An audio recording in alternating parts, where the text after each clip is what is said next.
కర్నూలు జిల్లా ఆదోనిలో మాజీ ఎమ్మెల్యే సాయిప్రసాద్ రెడ్డి ఆధ్వర్యంలో 77వ వైఎస్ఆర్ జయంతి వేడుకలు ఘనంగా జరిగాయి. పార్టీ నాయకులు కార్యకర్తలతో కలిసి కేక్ కట్ చేసి వేడుకలను ఉత్సాహంగా ప్రారంభించారు. అనంతరం భారీ బైక్ ర్యాలీగా వెళ్లి వైఎస్ఆర్ విగ్రహానికి పూలమాలలు వేసి ఘన నివాళులర్పించారు.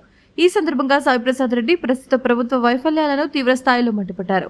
రాష్ట్రంలో మళ్లీ రాజ్యం రావాలంటే వైఎస్ జగన్మోహన్ రెడ్డిని సీఎం చేయాలని పిలుపునిచ్చారు. సేవా కార్యక్రమాల్లో భాగంగా రక్తదాన శిబిరాన్ని నిర్వహించి తమ స్ఫూర్తిని చాటుకున్నారు. స్థానిక ప్రభుత్వ ఆసుపత్రిలోని రోగులకు బ్రెడ్ పండ్లను పంపిణీ చేసి మానవత్వాన్ని చాటుకున్నారు. ఈ కార్యక్రమంలో వైఎస్ఆర్సీపీ నాయకులు, కార్యకర్తలు మరియు అభిమానులు పెద్ద సంఖ్యలో పాల్గొన్నారు. 70వ జయంతి సందర్భంగా వైఎస్ఆర్ కుటుంబ సభ్యులందరూ కూడా పేరు పేరున నా హృదయపూర్వక ధన్యవాదాలు. ఈ కార్యక్రమానికి వచ్చిన వాళ్ళందరికీ కూడా ధన్యవాదాలు తెలియజేస్తా ఉన్నాను. ఎందుకంటే ఎంతో అభిమానం ఉంటేనే ఏ కార్యక్రమానికైనా కానీ వస్తూ ఉంటారు. మీ ఆశీర్వాదం, సహకారం ఉంటే తప్ప ఏది ముందుకు పోయే పరిస్థితి లేదని చెప్పేసి కూడా నేను చెప్పడం జరుగుతూ ఉంది. ఎందుకంటే ఈరోజు ఉండే పరిస్థితుల్లో బడుగు బలైన వారు, బీసీ, ఎస్సీ, ఎస్టీ, మైనార్టీలు, మహిళలు, యువత, అన్ని వర్గాల వారు కూడా రాజశేఖర రెడ్డి మర్చిపోలేని పరిస్థితిలో ఉన్నారు. ఎందుకంటే ఆయన చేసిండే కార్యక్రమాలు ఆ విధంగా ఉన్నాయి. ఆయన ప్రస్తావన ఒక డాక్టర్గా మొదలుపెట్టినాడు. డాక్టర్గా రూపాయికే ఆయన వైద్యం అందించిన పరిస్థితి మనందరూ తెలుసు. ఆ నుంచి మొదలైన పరిస్థితిలో మనమంతా కూడా చూస్తాను, అంచెలంచెలుగా ఎదుర్కొంటూ వచ్చినటువంటి మహానుభావుడు రాజశేఖర రెడ్డి గారు అని చెప్పేసి కూడా చెప్పడం జరుగుతూ ఉంది.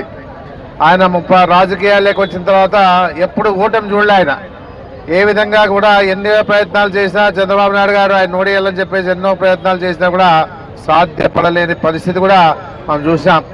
ఏదన్నా కూడా రాజశేఖర రెడ్డి గారు అంటే మనకందరూ కూడా, మనకే కాదు రాష్ట్ర దేశమే ఆయన చేసిన కార్యక్రమాలంతా కూడా చూస్తూ ఉన్న పరిస్థితి కూడా ఉందని చెప్పేసి కూడా మనందరికి తెలుసు. రాజశేఖర రెడ్డి గారు 33 ఏళ్ళకే పిసిసి అధ్యక్షుడిగా పనిచేసిన పరిస్థితి ఉంది. 6 సార్లు ఎమ్మెల్యేగా గెలుపొందిన పరిస్థితి ఉంది. 2 సార్లు ఎంపీగా గెలుపొందిన పరిస్థితి ఉంది. 3 సార్లు మంత్రిగా పనిచేశాడు. 2 సార్లు ముఖ్యమంత్రిగా పనిచేసిన పరిస్థితి రాజశేఖర రెడ్డి గారు అని చెప్పేసి చెప్పడం జరుగుతూ ఉంది. ఏదన్నా ఆయన ముఖ్యమంత్రిగా పనితీరు మనం అంతా చూసాం, రాష్ట్ర ప్రజలు చూసాం, పక్క రాష్ట్రాల్లో చూశారు. ఆయన చేసిండే కార్యక్రమాలని చెప్పేసి అన్ని వర్గాల వరకు కూడా ఏదైతే ఇవ్వగలుగుతామో అవి ఇస్తేనే ఆ కుటుంబాలు బాగుంటాయని చెప్పేసి ఆలోచించిన వ్యక్తిగా పనిచేసినటువంటి వ్యక్తి రాజశేఖర రెడ్డి గారు. అందులో భాగంగానే ఆయన ఇచ్చిన మాటే కాకుండా ఇవ్వని మాట కూడా ఆయన చేసిన పరిస్థితి ఉందని చెప్పేసి కూడా చెప్పడం జరుగుతూ ఉంది. ఆయన ఉచితంగా కరెంట్ ఇస్తా అనేది తప్ప ఇంకా ఏమి చెప్పలేదు. పెన్షన్లు 200 ఇస్తా అని చెప్పేది విషయాన్ని కూడా చెప్పడం జరిగిందే కానీ అన్ని రకాలుగా ఆ 2 విషయాలే చెప్పినాడు. అయినా కూడా రాజశేఖర రెడ్డి గారు అన్నీ కూడా చేయగలిగినాడు. ఎందుకంటే ఆయనకు తెలుసు ఏ విధంగా చేస్తే ప్రజలు బాగుంటారని చెప్పేసి ఆలోచించే వ్యక్తిగా పనిచేసినాడు. కాబట్టి ఆయనకి ఈరోజు ఈ విధంగా ఘన నివాళులు అర్పిస్తున్నామని చెప్పేసి కూడా రాష్ట్రంగా, దేశమంతా కూడా ఘన నివాళులు అర్పిస్తుందని చెప్పేసి నేను చెప్పడం జరుగుతాను. ఆయన ముఖ్యమంత్రిగా చేపట్టిన తర్వాత ఉచితంగా రైతులకి కరెంటు మీద ఇస్తాన్న మాట ప్రకారంగా సంతకం పెట్టడం జరిగింది. 200 పెన్షన్ ఇవ్వడం జరిగింది. దాంతోపాటు ఫీజు రీఎంబర్స్మెంట్ ఇవ్వడం జరిగింది. ఎందుకంటే ప్రతి పేదవాడు చదువుకుంటేనే కుటుంబాలు బాగుంటాయని చెప్పేసి ఆలోచించి ₹2 పేదవారికి ఫీజు రీఎంబర్స్మెంట్ ఇచ్చడం జరిగింది. ఇంకా ఫీజు రీఎంబర్స్మెంట్ ఇచ్చేదే కాకుండా ఆరోగ్యశ్రీ పెట్టాలా వీళ్ళకి. ఎందుకంటే పేదలకి వైద్యం అందించే పరిస్థితి ఎక్కడా లేదు. డబ్బు ఖర్చు పెట్టుకుని అప్పులు చేసుకొని ఇబ్బంది పడతా అని చెప్పేసి ఉద్దేశంతో రాజశేఖర రెడ్డి గారు ఆలోచించి ఆరోగ్యశ్రీ కార్యక్రమాన్ని పెట్టినాడు. ఆరోగ్యశ్రీ కార్యక్రమాలు లేనప్పుడు కూడా మనము రాజశేఖర రెడ్డి ద్వారా సీఎం రిలీఫ్ ఫండ్ తీసుకొని ఎంతో మందికి ఆదుకోవడం జరిగిన పరిస్థితి కూడా మన ఆదోనిలో ఉందని చెప్పేసి కూడా నేను చెప్పడం జరుగుతాం. ఆదోనే కాదు, రాష్ట్రంలో సీఎం రిలీఫ్ ఫండ్ ద్వారా కూడా సహాయశాఖలు అందించాడు.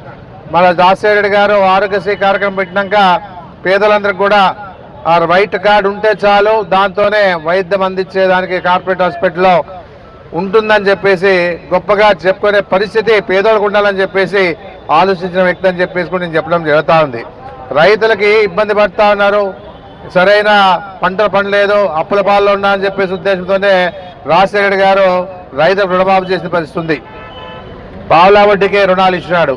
పొదుపు సంఘాలలో కూడా పావులా వడ్డీకే ఇచ్చిన తర్వాత ఎన్నో రకాలుగా ఎంతో గొప్పగా ఆ మహిళలంతా కూడా అభివృద్ధికి రావడం జరిగిందని చెప్పేసి నేను చెప్పడం జరుగుతుంది. చంద్రబాబు నాయుడు ఉన్న పాలనలో నీరు గారిపోయిన పొదుపు సంఘాలన్నీ కూడా అలాంటి పరిస్థితిని మళ్ళా రాజశేఖర రెడ్డి గారు వచ్చినాక ఆ రకంగా వాళ్ళకి ఆ సహాయశాఖలు అందిస్తూ అన్ని విధాలుగా అభివృద్ధిలోకి తీసుకొచ్చిన పరిస్థితి లక్షాధికారులు చేస్తా అని చెప్పేసి పరిస్థితి కూడా చెప్పిన మాట ఉందని చెప్పేసి కూడా నేను చెప్పడం జరుగుతూ ఉంది. ఆ విధంగా ఈరోజు రాష్ట్రంలో ఆయన చేసిండే కార్యక్రమాలు చెప్పుకుంటా పోతే ఎంతవరకైనా వినగలుగుతామని చెప్పేసి కూడా తెలుసు. ఏదున్నా కూడా ఆయన చేసిండే కార్యక్రమాలకి ఇప్పుడు ఉన్నటువంటి జగన్మోహన్ రెడ్డి చేసిండే కార్యక్రమాలకు బాగా దగ్గరగా ఉంటాయని చెప్పేసి నేను చెప్పడం జరుగుతూ ఉంది. ఆ రోజుల్లో రామారావు గారు అధికారంలో ఉన్నప్పుడు ఏం చేసినా అంటే రైతులకు 50 రూపాయలకే కరెంట్ ఇచ్చాడు, 2 రూపాయల కిలో బియ్యాన్ని ఇచ్చాడు. ఆ తర్వాత రాజశేఖర రెడ్డి గారు ఇది కాదు కావాల్సి ఉండే అని చెప్పేసి ఆయన చేసిండే కార్యక్రమాలు ఇంత కాదని చెప్పేసి చెప్పడం జరుగుతూ ఉంది. దాని తర్వాత 2 రూపాయల కిలో బియ్యాన్ని కూడా మళ్ళీ కొనసాగించినాడు. ఎందుకంటే చంద్రబాబు పరిపాలనలో 2 రూపాయల కిలో బియ్యాన్ని మళ్ళీ 5 రూపాయలు చేసినాడు. మళ్ళీ తర్వాత రాజశేఖర వచ్చినంత మళ్ళీ 2 రూపాయల కిలో బియ్యాన్ని చేసినాడు. ఆ రకంగా అందరికి కూడా ఆదుకోని పరిస్థితి ఉందని చెప్పేసి కూడా మనందరికి తెలుసు. ఏదున్నా కూడా రైతులంటే రాజశేఖర రెడ్డికి ఎనలేని ప్రేమ అని చెప్పేసి నేను చెప్పడం జరుగుతూ ఉంది. అంతా రైతులు బాగుండాలంటే అన్ని రకాలుగా మనం సహాయశాఖలు అందించాలని చెప్పేసి ఆలోచించే వ్యక్తిగా రాజశేఖర రెడ్డి గారు పనిచేశా అని చెప్పేసి కూడా చెప్పడం జరుగుతూ ఉంది. అదే ఉచితంగా కరెంట్ ఇస్తా అంటే అదే చంద్రబాబు నాయుడు బట్టలు వేసుకుంటారో దాని మీద అని చెప్పిన పరిస్థితి ఉంది. అంటే ఏది చేసినా కూడా వ్యతిరేకంగా మాట్లాడే వ్యక్తిగా చంద్రబాబు నాయుడు ముద్రపడిపోయినాడు.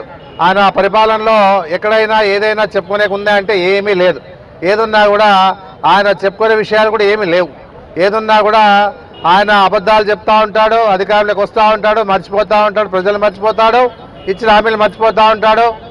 వాళ్ళ పార్టీ కార్యకర్తలకి, అభిమానులకి, వాళ్ళ నాయకులకే ఆదాయాన్ని పెంచుకుంటే పోతాడు. పార్టీ బలంగా ఉండాలని ప్రయత్నం చేస్తాడు. కానీ రాజశేఖర రెడ్డి మాదిరిగా ప్రజలు బలంగా ఉండాలా, ప్రజలు ఉంటేనే ఏదైనా కానీ మంచి చేస్తా అని చెప్పేసి ఆలోచించే వ్యక్తిగా పనిచేసినటువంటి వ్యక్తి రాజశేఖర రెడ్డి గారు అని చెప్పేసి నేను చెప్పడం జరుగుతూ ఉంది. అదే ఆలోచనలో జగన్మోహన్ రెడ్డి గారు ఈ స్థాయిలో ముఖ్యమంత్రిగా కాగలిగినారంటే ఆ రాజశేఖర రెడ్డి చేసిన కార్యక్రమాలు, రాజశేఖర రెడ్డి తనయుడుగా జగన్మోహన్ రెడ్డి గారు గ్యారెంటీగా మా ప్రజల్లో ఉంటూ ప్రజలకు పనిచేస్తా అని చెప్పేసి ఉద్దేశంతోనే ఆయన ఆలోచించి ప్రజలంతా కూడా ఆయన ముఖ్యమంత్రి చేయగలిగినామని చెప్పేసి కూడా నేను చెప్పడం జరుగుతూ ఉంది. ఏదున్నా కూడా ప్రస్తావన అంటే పాదయాత్ర ప్రస్తావన తీసుకొచ్చింది రాజశేఖర రెడ్డి అని చెప్పేసి చెప్పడం జరుగుతాం. రాజశేఖర రెడ్డి పాదయాత్ర దాదాపుగా 2450 కిలోమీటర్ల పాదయాత్ర చేసి ప్రజలతో మమేకం అయిపోయి ఆ రోజుల్లో ఆయన చేసినటువంటి ఆయన విన్నటువంటి కార్యక్రమాలన్నీ కూడా చేయగలిగినాడని చెప్పేసి నేను చెప్పడం జరుగుతా ఉంది. వివిడి న్యూస్ టీవీని తక్షణమే సబ్స్క్రైబ్ చేసుకోండి. నోటిఫికేషన్ కోసం బెల్ ఐకాన్ క్లిక్ చేయండి. మరిన్ని అప్డేట్స్ కోసం ప్రతి ఒక్క కుటుంబానికి ఉచిత ప్రకటనలు వచ్చే విధంగా మీకోసం మీ ముందుకు వివిడి న్యూస్ టీవీని ఏపీ ఫైబర్ నందు 99వ ఛానల్ మరియు యూట్యూబ్ నందు వీక్షించెదరు.